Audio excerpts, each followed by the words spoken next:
Hi, director Manoharan பேசுகிறேன், சாத்தூரிலிருந்து. நான் தற்சமயம் டைரக்டர் ராம்கிசாருடைய தமிழ் ஃபிலிம் ட்ரைனிங் இன்ஸ்டியூட்டில் பயிற்சி இயக்குனராக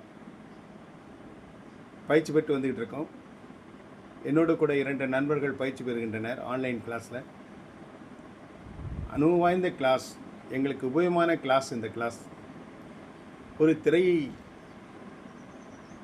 படத்தில் எப்படி ஆக்டிங், நளினம்,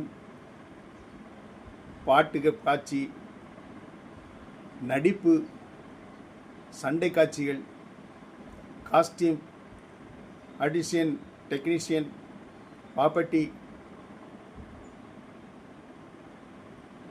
எப்படியெல்லாம் நம்ம அந்த திரைப்படத்தில் உபயோகிக்கணும்னு சொல்லிட்டு விவரமாக எங்களுக்கு கற்றுக் கொடுத்தாங்க டைரக்டர் ராம்கிசார் அவர்கள். அனுபவம் வாய்ந்த டைரக்டர், படம் இயக்குனர் என்று சொல்லலாம் அவர்கள். ஐயா அவர்கள் ஒவ்வொரு கலையும் எங்களுக்கு இயக்குனரை பற்றி, ஒரு இயக்குனர் எப்படி செயல்பட வேண்டும், அவர் மூளையை எப்படி உபயோகித்து ஒரு கதையை எழுதி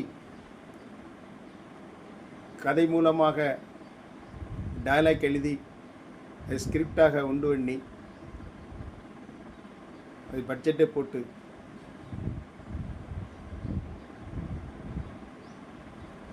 ஷூட்டிங் எப்படி எடுப்பது, ஒரு பைலட் ஃபிலிம் மூவி எப்படி எடுப்பது என்பதை பற்றி கற்றுக் கொடுத்தார்கள் எங்களுக்கு.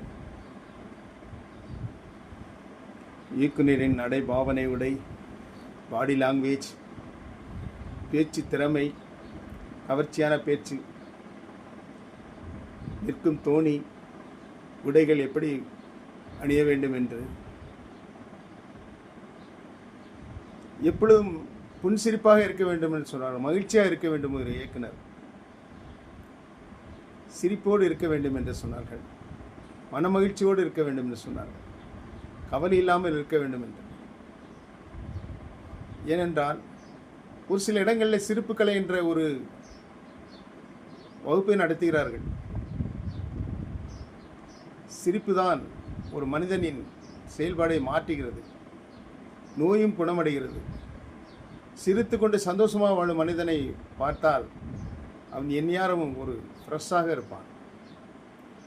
ஒரு கவர்ச்சிகரமான தோற்றம், முகத்தோற்றமுடனும் புன்சிரிப்புடனும் ஆனந்தத்தோடும் அவன் இருக்கிறான் என்றால் அவனுடைய சிரிப்பு தான் காரணம். அவ்வளவு ஆனந்தமாக